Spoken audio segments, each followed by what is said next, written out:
Hello everyone, good morning.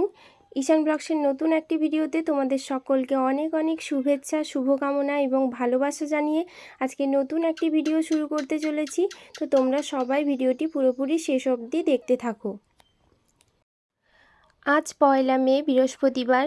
তো সকালের বাসি কাজকর্ম যা যাবতীয় ছিল ওগুলো সেরে নিয়ে আমি সবাইকে চা করে দিয়ে ছেলেকে ব্রাশ করিয়ে ছেলের যে সমস্ত কাজবাজ ছিল ওগুলোকে সেরে নিয়ে আমি আলুর তরকারি বসিয়ে নিচ্ছি। এখন কিন্তু ঘড়িতেই সকাল 6:30 মতো বাজে, আর তারপরেই আমি কাজবাজগুলো সেরে চা খেতে বসেছি। যেহেতু একটা দাদা এসেছেন, আসলে এই যে ধান বস্তাগুলো দেখছো না, এই ধান বস্তাগুলোই একটা জায়গাতে সুন্দরভাবে গুছিয়ে রাখা হচ্ছে। আমাদের এদিকের এই ঘরটা একটু বাড়ানো হয়েছে এই ধান টান থাকার জন্য, ধান বা সমস্ত যে সমস্ত জিনিসগুলো যেগুলো বর্তমান প্রয়োজন নয় ওই সব জিনিসগুলো রাখার জন্য এই হল ঘরটা করা হয়েছে। তো আজ যেহেতু বৃহস্পতিবার অনেক কিছুই কাজবাজ থাকে, যেমন ঘরদোর মোছামুছি, আর এমনিতেও কালকে বাড়িতে একটা ছোটোখাটো পুজো রয়েছে। তো কী কারণে পুজো সেগুলো আমি এখন বলছি না, ওটা নেক্সট ভিডিওতে তোমরা দেখতে পাবে।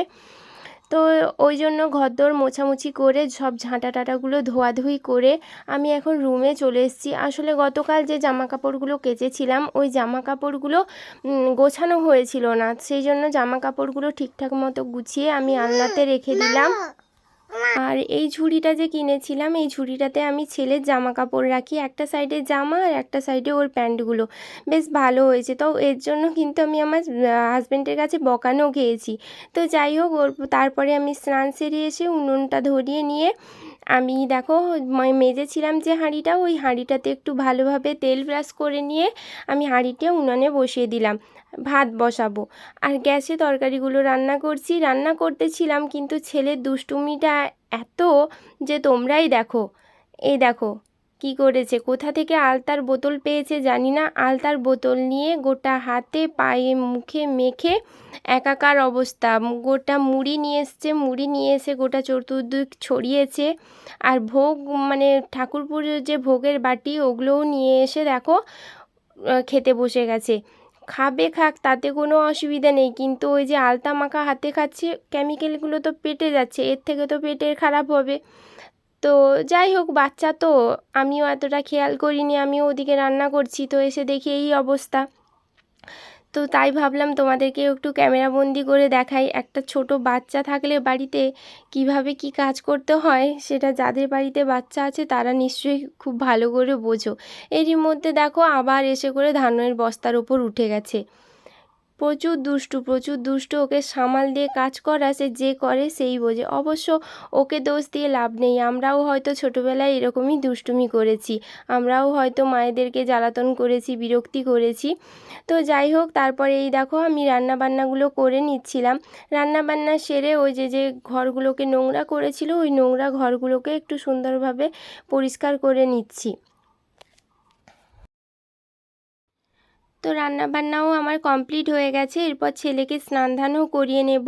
আর রান্নাবান্নার মধ্যে আজকে করেছিলাম ডাল, চচ্চড়ি, কাঁচকলার ভাজা, আম আর পটল ভাজা করেছিলাম।